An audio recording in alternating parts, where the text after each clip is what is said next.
Najprej pa, kaj se je dogajalo z zaprtimi vrati mariborskega apartmaja. Več Nuša Dekleva.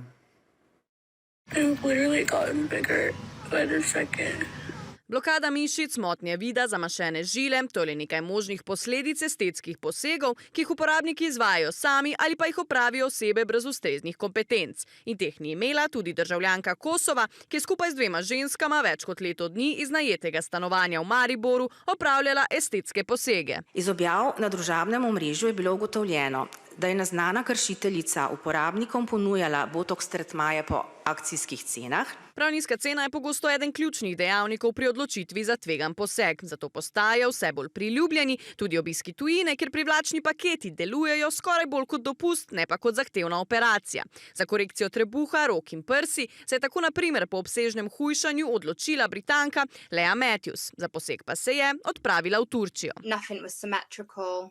Liposuction was done to one side of my body and not the other.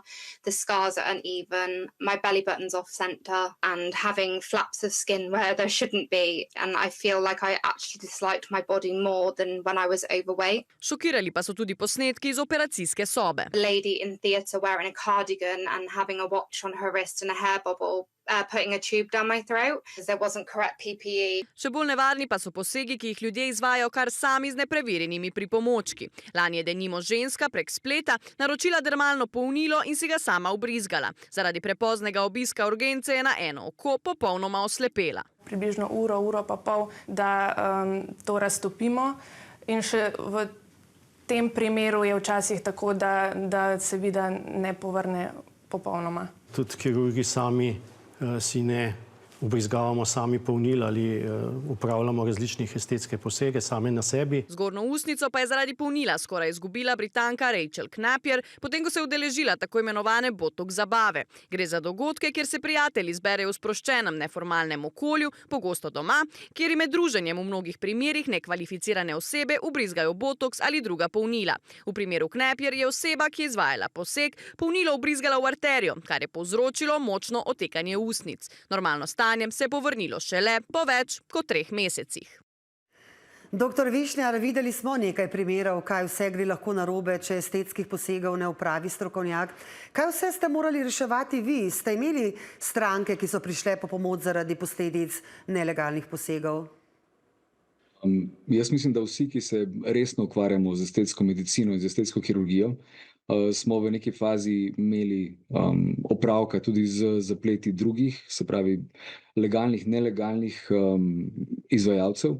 Glavna razlika, recimo, ki loči nas, ki dejansko imamo specializacijo, licenco, znanje, da določene stvari naredimo, je tudi v tem, da jih dejansko znamo tudi reševati, ko do nekih težav pride. Spomnim se primera, recimo, ko je gospa prišla iz Turčije in ni bila zadovoljna z rezultatom, dejansko je bilo delo napravljeno slabo. Tukaj gre mogoče samo za, bi rekel, slab rezultat v estetskem vidiku. Dejansko pa slišimo zgodbe, ko so ljudje, se pravi, iz Turčije se vrnili tudi brez ledvic in seveda to potem je neka popolnoma drugačna zgodba, se pravi, gre za življenje ogrožajoča stanja.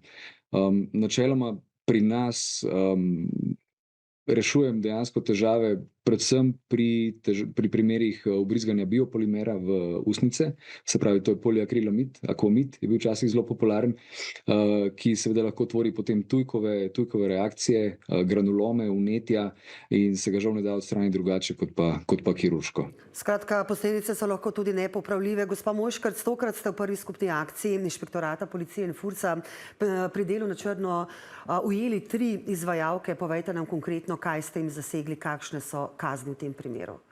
Ja, zasežene so bile različne ampule, polnil in botoksa, potem tudi vitamin 12 je bil in pa različne tekočine za injiciranje za namen topljenja maščob na različnih delih telesa.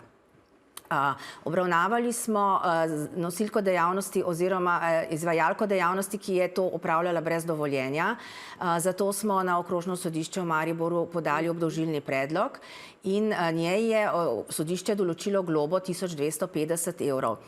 Drugi dve osebi pa nista izvajali zdravstvene dejavnosti, ena je izvajala kozmetično dejavnost, ena pa je bila organizatorka, tako da njiju je potem obravnaval FURS po delu na črno in pa tudi policija po zakonu o tujcih. Doktor Višnar, kaj vi pravite na te kazni pri nas v Sloveniji? Se vam zdijo primerne glede na to, da gre za igranje zdravnikov in v skrajnih primerih, a tudi vi ste to že nakazali, za potencialno igranje življenji? Jaz mogoče nisem poklican, da sodim o višini kazni, ampak kakšna recimo bila kazen za človeka, ki dolgotrajno izmaliči izgled obraza ali pa recimo pripelje do, oziroma njegov poseg, ki je bil slabo izveden, pripelje do nekih nepopravljivih in trajnih zdravstvenih težav. Mislim, da tukaj cena kazni pa vrednost oziroma zmanjšanje vrednosti kakovosti življenja žal ni proporcionalna. Gospa Mojškarska, koliko pa je tega takšnih primerov na črnem trgu? Je znana kakšna ocena, kaj se dogaja po različnih apartmajih, kozmetičnih salonih, hotelskih sobah in tako naprej?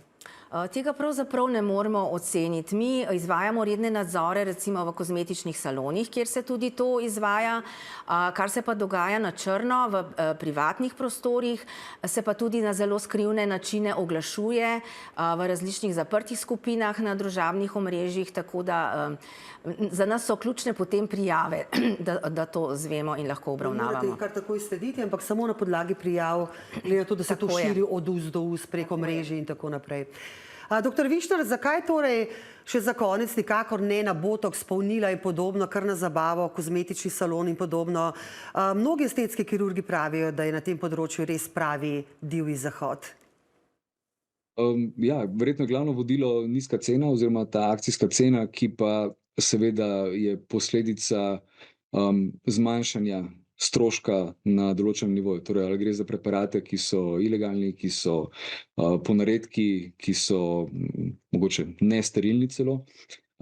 Dejstvo je, da so hotelske sobe in ostali prostori, kjer ni, se pravi, dovoljenja za opravljanje dejavnosti, definitivno vprašljive sterilnosti lahko, oziroma izvajalec teh storitev ponavadi, če gre za kakšno težavo, recimo pri nas na naši kliniki rešujemo seveda mi in stojimo pacientu ob strani, če pride do zapleta od začetka do konca. Tam mislim, da težko računajo na izvajalca, da bo skrbel tudi za zaplete. Zdaj, zapleti so pa lahko precejšnji. Zdaj, če govorimo o estetskih nekirurških posegih, lahko gre za vnetje, okluzijo žile, nekrozo kože, v končni fazi, kot smo prej slišali, tudi slepoto. Ta licenca, ki jo mi imamo, ki jo dobimo, se pravi, ni samo namenjena temu, da znamo določen poseg izvesti, ampak tudi kako preprečiti morebitne zaplete ali pa jih znati celo reševati. Tako da jaz mislim, da je na kratek rok je stvar seveda zanimiva, ker je pač cena zanimiva, ampak kot v življenju ni nikoli bližnjic, tudi tukaj je bližnjica lahko zelo draga, kljub temu, da je bil prvotni poseg relativno poceni. Hvala lepa, gospod Mojškarc. Še za konec kratko vprašanje. Pripravljate še kakšne podobne skupne akcije, bom rekla, in tudi sicer iz vaše strani, kakšne so zagrožene kazni? Torej, imamo še nekaj podobnih prijav, tako da se bomo potrudili še take akcije izvesti. Zdaj, če mi obravnavamo nosilce dejavnosti, ki jim lahko izrekamo ukrepe, lahko izrečemo globo od 3.000 do 50.000 evrov za pravno osebo in od 1.000 do 15.000 evrov za samostojnega podjetnika posameznika oziroma zasebnega zdravstvenega delavca. Spoštovana gosta, hvala lepa za pogovor. Hvala za povabilo. Hvala.